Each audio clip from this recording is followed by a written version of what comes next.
Hello YouTube, Beat here, back with another kicking action figure review. Today we have another kaiju related figure. Seem to be doing a string of kaiju related reviews that aren't kaiju. But here we have the Ultra 500 series Jean 9. Yes, this is a Spark doll from like Ultraman Ginga. Apparently Jean 9 was important in Ultraman Ginga because there was like a transforming figure of him also that I never got. But I got this guy because he was cheap, and I hate to admit it, but I'm going to. I got this guy like pretty early on, around when Jenga came out, I believe. And I did not know that the Spark dolls were going to be so small. I didn't know they were going to be small. I thought it was just like a new name for the line for Ultraman Ginga or whatever. But yeah, he's tiny. Spark dolls are quite small. Yeah, not very happy about that because I got him to go with my Mirror Knight and Glenfire Ultra Axe, who just dwarf him. But other than that, you know, he is a pretty neat little figure. As you can see, I still have the tag attached because I don't have any other Spark dolls. Well, that's not totally true. I have the Ultraman Belial, but he's huge. And you saw this guy in his review, I believe, in the Belial review. You can check that out, Arch Belial review. But I left his tag attached because I don't think I'm going to get any more Spark dolls. And since I'm not really going to do anything with him, here's the tag, you know, Ultra 500 series Spark dolls. There's Jean 9, right there, number 12 it appears. And a cardboard back, as you've seen. You know, just info, and then that's what the store had on him, I guess. I guess it's got her like $10 maybe. Not too bad a price, actually. Pretty fair, I'd say. With, you know, being an import and all. And that's how you put him on the Spark doll thing. I haven't watched any of Ginga or whatever. Seems pretty cool, though. Cool looking Ultra, for sure. But, yeah, you know, he has the regular Ultra articulation, you know, the 360 arms with the swivel at the waist. Yeah, so that's that articulation wise. Detail and paint, however, looks quite good. Very nice likeness of the character, all the nice reds and silvers that he's supposed to have. I remember his debut, I think it was like a 2-part special or something. I did see when he joined Ultraman Zero and stuff. I've seen most of the Ultraman Zero stuff, so I've seen a good bit of the stuff with Jean 9 in it. And that's where the Spark doll reads right there. So you can see Japanese info on the feet. Not a lot of paint on the back. That's kind of a bummer. Honestly, that really is a bummer. Because Ultra Hero Series figures are actually painted up quite well on the back. But this guy's just kind of gray back here with continuing paint on the arms and head and then the shoulders. I mean, if the character's all gray on the back, which I'm pretty sure he's not. But if he is, you know, then that's fine. But whatever. I don't have a lot of other Spark doll to compare him to, so, you know. Speaking of comparing, size comparisons. So here's our Jean 9 with some other Ultraman figures from the Ultraman universe. And as you can see, he's just way too small for these guys. Here on the left we have Ultraman Noah from the Ultra Hero series. And then here on the right I posed him up a little for a better sizing effect. Ultraman Max from the Ultra Act line. Honestly, he's just way too small for both. Just way too small. I mean, Ultra Hero Series and Ultra Act actually scale pretty much perfectly together. I just thought posing up the Ultra Act would make for a better size comparison. So you could see how he looks next to a posed figure in the scale as well, and it's just not working. Now here's Jean 9 with some Pacific Rim figures from N.E.C.A. Here on the left, Coyote Tango, who I recently reviewed. Just way too tall. Way too tall. And then here on the right we have Leatherback Kaiju, who I also reviewed relatively recently, but I've reviewed both these figures. And I've reviewed Ultraman Noah as well. I still need to review Max at some point. But, yeah, you know, they're just way too big for him. Now here's Jean 9 with some 6-inch super articulated kaiju. And honestly, I'm kind of going to leave this up to you guys with the 6-inch figures. So here on the left we have the SH Monster Arts. Gamera 2 Gamera, and here on the right, the N.E.C.A Burning Godzilla. And honestly, I kind of like my 6-inch Ultra X with my 6-inch Kaiju.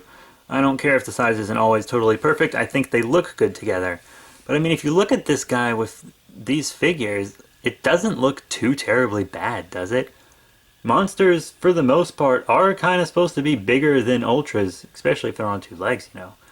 So, you know, maybe this isn't so bad. But I'm going to leave it up to you guys and what you personally like. Because I know lots of people prefer, like, incredibly accurate sizing, but there are also lots of people who just want their figures to look cool together, which is kind of what I'm going for, just my figures looking cool together. Or at least, like, believable size, you know? And I think this size is kind of believable, but once again, I'm gonna leave it to your personal tastes. Now here's Sean 9 with some other 6-inch vinyl figures. Once again, a Japanese and an American one. And, of course I have to show them with an Ultra Monster. And here's one of the coolest Ultra Monsters in my opinion. EX Gomora here on the left. So you can see how that scale works out. I think that there's a Spark Doll EX Gomora. I know there's a Spark Doll EX Red King for sure. Pretty sure there's a Spark Doll EX Gomora as well. I might be wrong, but pretty sure. Yeah, but and then here on the right, one that lots of you guys probably have. The Bandai Creations Space Godzilla. Yeah, and you know, all candy corn jokes aside, you know, that's the scaling. So if you guys like him with the 6 inches, go for it. If not, alright then, whatever.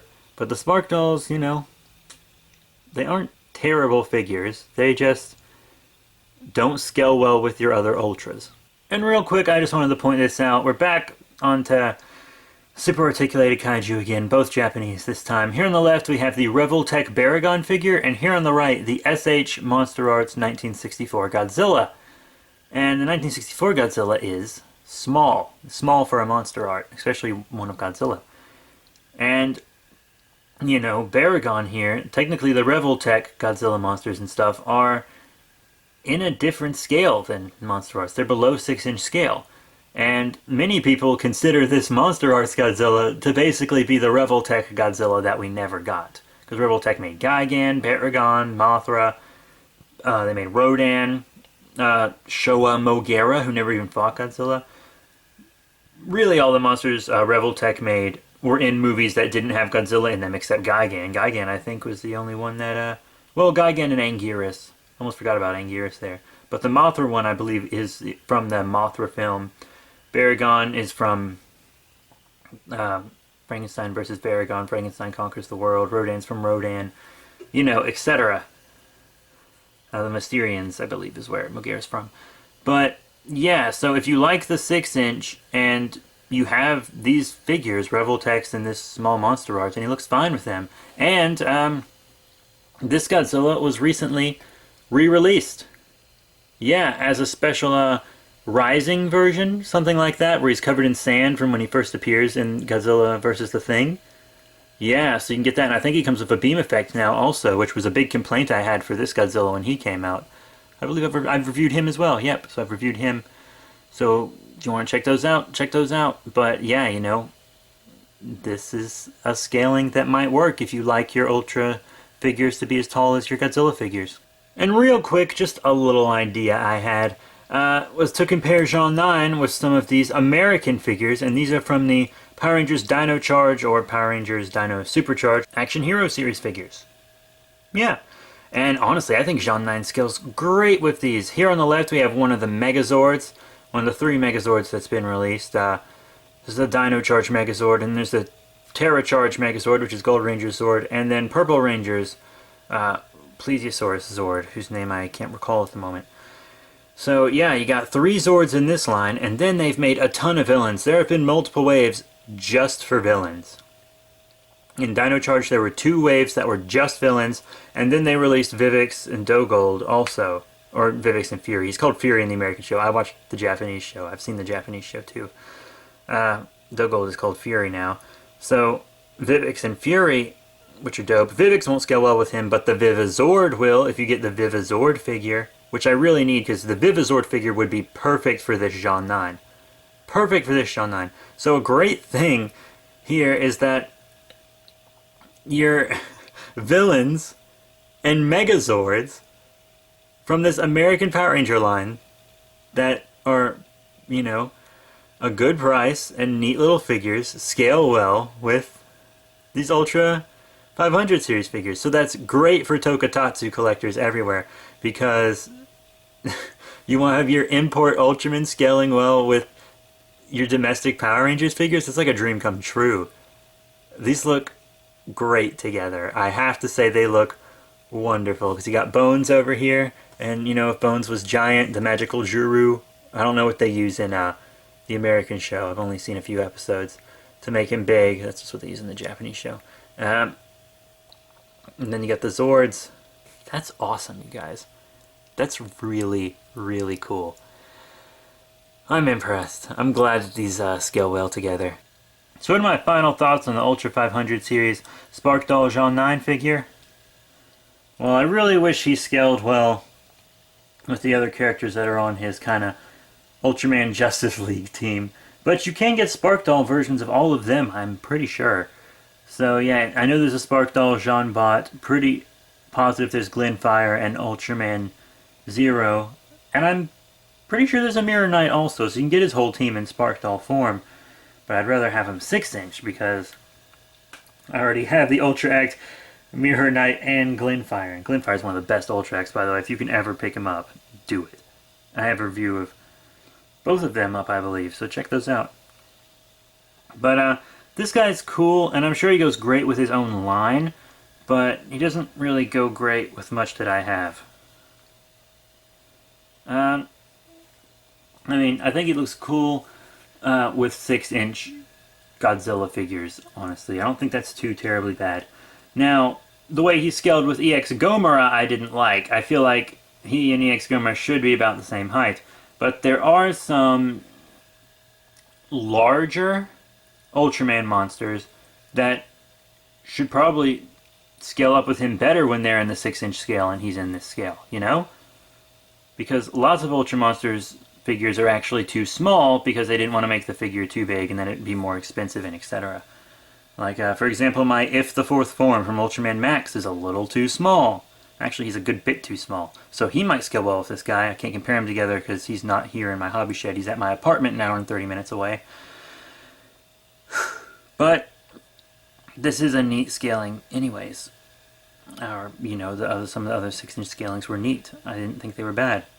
But as you can see, there are figures out there that scale well with him, and I'm sure his own line works just fine with him. I've seen a bunch of Spark Dolls together, and all the Ultras and Ultra-like characters seem to be about the same height. Honestly, I'm going to give him 4 out of 5 stars. I was kind of struggling with the rating on this guy. I was like, should I do 3? Should I do 4? Because I didn't like that his back wasn't painted. I didn't like that they downsized this line. But I feel like one of the reasons they downsized it, one, it makes the figures way cheaper. Lots of Spark Doll figures are really cheap. My Belial wasn't because he was gigantic. He was basically a re-release of the first Arch Belial figure. Might have had a little more paint though. I'm not totally sure. I don't have the original Arch Belial.